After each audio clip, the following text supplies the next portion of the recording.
Fala pessoal, estou de volta aqui para a gente falar um pouco de exemplos práticos de como formular um composto iônico, tá? Então a gente tinha visto que os compostos iônicos são formados pela interação entre cátions e ânions. Agora, como é que eu faço a fórmula de um composto iônico? Ó, eu vou pegar dois elementos como exemplo aqui, tá? Então eu vou partir primeiro do magnésio 12, certo? E eu vou tentar ligar o magnésio 12 ao oxigênio 8. Então tá, vou começar fazendo o quê? A distribuição eletrônica. Então tá lá, 1s2, 2s2, 2p6, até aqui foi 10 elétrons, certo? 3s2. Quando você cai numa distribuição eletrônica como essa, talvez olhando para a distribuição eletrônica você não consiga identificar quem é o metal e quem é o ametal. O que você vai fazer? Os metais na tabela periódica, tá? Eles têm a sua camada de valência com 4 ou menos elétrons. Então, se você terminar a sua distribuição eletrônica com 4 ou menos elétrons que é a camada de valência, ele é um metal. E se ele é um metal, o que vai acontecer? O metal perde elétrons. Ele sempre vai ter que perder elétrons para ficar com 8. Presta atenção, olha para a camada de valência do magnésio. Você consegue enxergar que se ele perdeu o 3s2, ele vai ficar com 6 mais 2, 8, e ele ficou, segundo a regra do octeto, mais estável? Então o magnésio ele tem uma tendência de formar cátion 2+. Ao passo que o oxigênio, ó, 1s2, 2s2, 2p4. Presta atenção, eu tinha dito que o metal tem 4 ou menos elétrons na camada de valência. Os ametais, por consequência, eles têm mais do que 4 elétrons na camada de valência. Então, ó, olha pro oxigênio. Olha para a sua camada de valência. Ele está com 6, não tá? Quem tem 6 tem uma forte tendência de receber 2 para ficar com 8. Então, o que vai acontecer aqui é que o oxigênio vai formar um ânion O2-.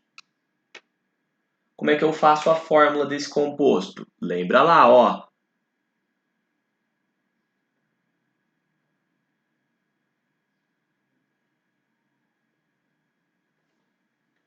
Ficaria Mg2O2, não ficaria? Mas eu disse há alguns minutos que você reduz a fórmula para inteiros menores, não reduz? MgO. Então esta é a fórmula deste composto iônico, tá? MgO. Então a sequência lógica de raciocínio que você tem que ter, qual que é? Pega os elementos, faz a distribuição, olha para a camada de valência. Quem tem menos que 4 perde, quem tem mais que 4 recebe. Aí você vai ver quantos ele perde ou quantos ele recebe, tá? Pensando na regra do octeto. Fechou? Sempre nessa ordem. Distribui, olha para a camada de valência, vê quantos elétrons um perde, quantos o outro recebe, faz o cátion e o ânion, cruza as carguinhas para fazer a fórmula, tá feito o composto. Então, vamos lá. Outro exemplo aqui, ó.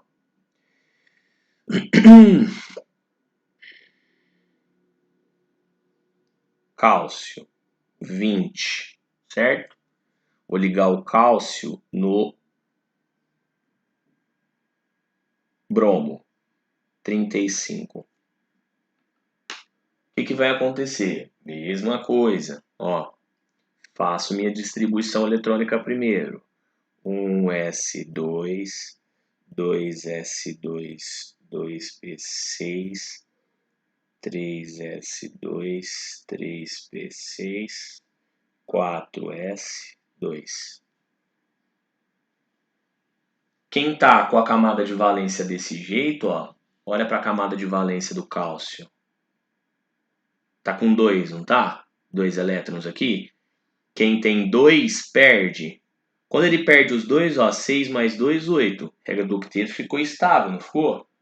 Então, neste caso, ele vai ter uma forte tendência de formar um cátion 2+. Por consequência, olha para o bromo. 1s2, 2s2, 2p6, 3s2, 3p6, 4s2, 3d10, 4p, 5 para dar os 35. O que está acontecendo com o bromo? Ó? Você olha para a camada de valência do bromo, ó, a camada de valência do bromo ela é essa daqui, não é? 4s2, 4p5, 5 aqui mais 2 aqui dá 7. Quem tem 7 não é fácil de ganhar 1 para ficar com 8? Então ele vai formar o quê? Br-. Se ele vai formar Br-, o que vai acontecer? Ó,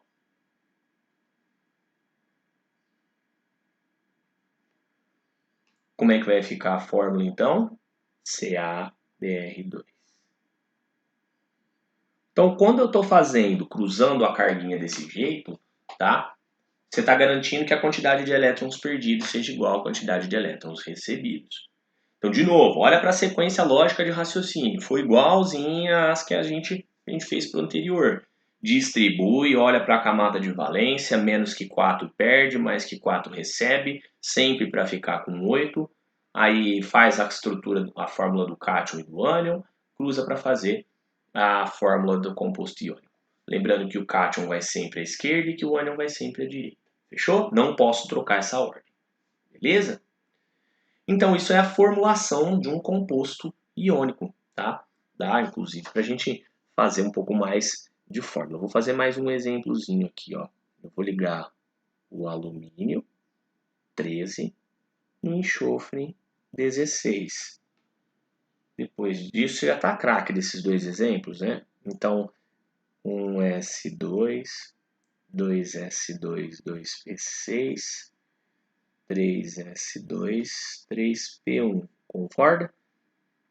Esse aqui, 1s2, 2s2, 2p6, foi 10. 3s2, 3p4. Com essas duas camadas de valência, ó, quantos elétrons tem aqui? 3, não é? Vai perder. Esse aqui, 4 mais 2, 6. Quem tem 6, recebe.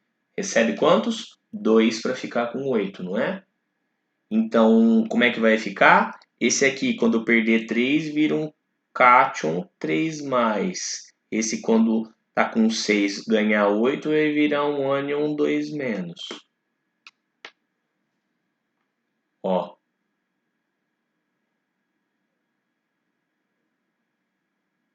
Aí. Então, a fórmula vai ficar como? Al2S3.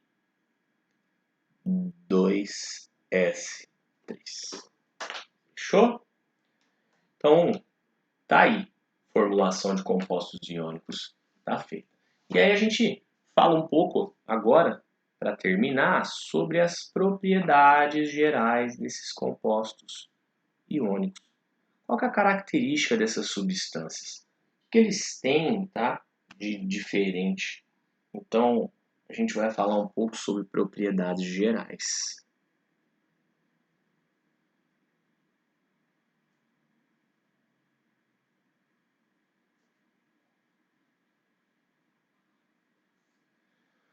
Quando eu falo da propriedade geral de um composto iônico, estou me referindo, tá, ao que especificamente? Ó, vamos lá. A gente vai tentar entender as propriedades desses compostos, muitas delas baseadas nisso aí que a gente acabou de falar, nas características da ligação. Vamos lá, primeira propriedade. Na primeira propriedade a gente já citou, tá? Citou quando falou anteriormente ali. Então, a ligação iônica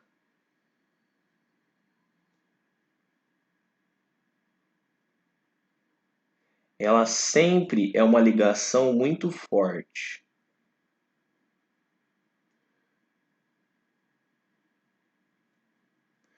Mas ter uma ligação forte significa o quê?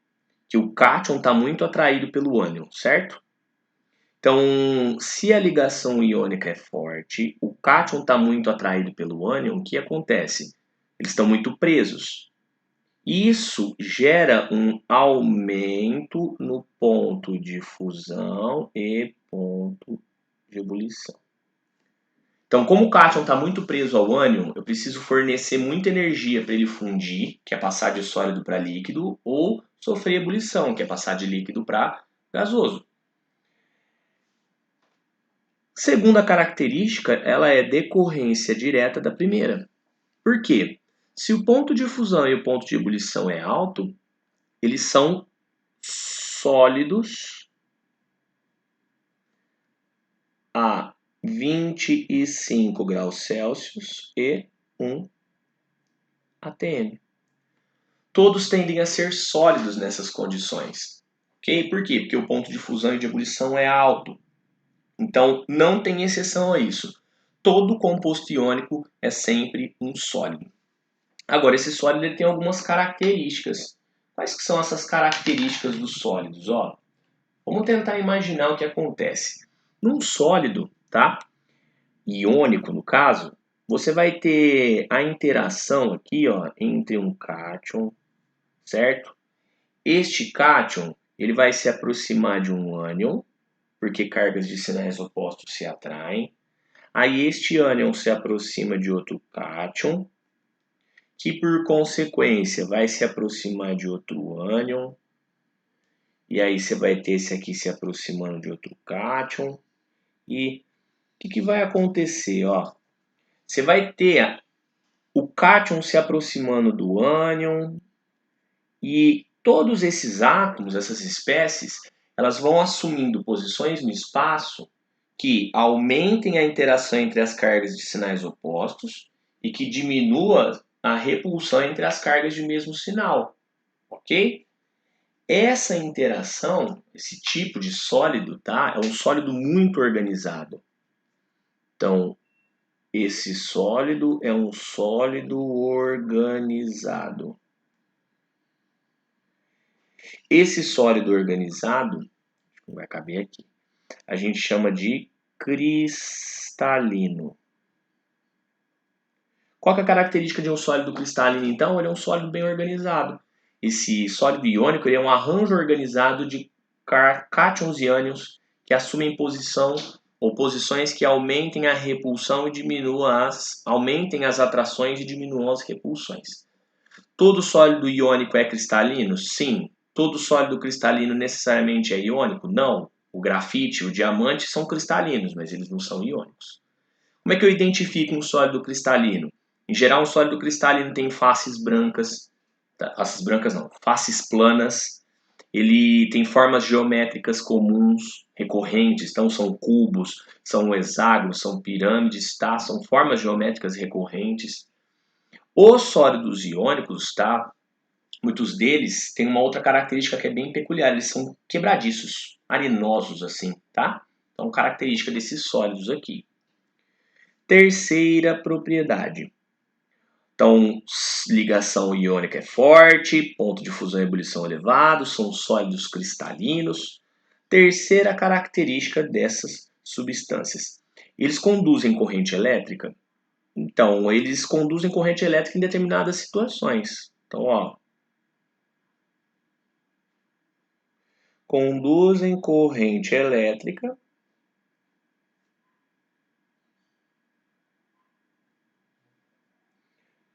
quando que eles conduzem corrente elétrica? A. No estado líquido.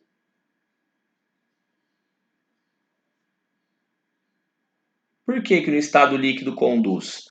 Porque os íons se afastam no estado líquido. Então, ó, se você imaginar o sal de cozinha, NaCl líquido, o Na+, e o Cl-, eles estão afastados. Essas cargas passam a ter mobilidade e o iônico no estado líquido ele passa a conduzir corrente elétrica.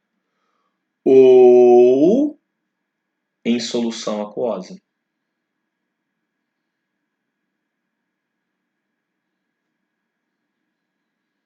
Quando eu jogo na água, eles dissolvem os íons de novo. Ó, então, pensando de novo, NaCl aquoso, tem Na mais e Cl menos aquoso. Está dissolvido ali, tá? Eles têm liberdade de movimentação e, consequentemente, eles vão conduzir corrente elétrica. Então, terceira característica desses compostos iônicos está feita aí. Então, são substâncias de elevado ponto de fusão e ebulição, são todos sólidos cristalinos a 25 graus Celsius e 1 atm, conduzem corrente elétrica se forem puros no estado líquido ou misturados em água formando uma solução aquosa, tá? Com propriedades gerais desses compostos que a gente pode citar. E aí a gente volta para falar depois das ligações covalentes, ok?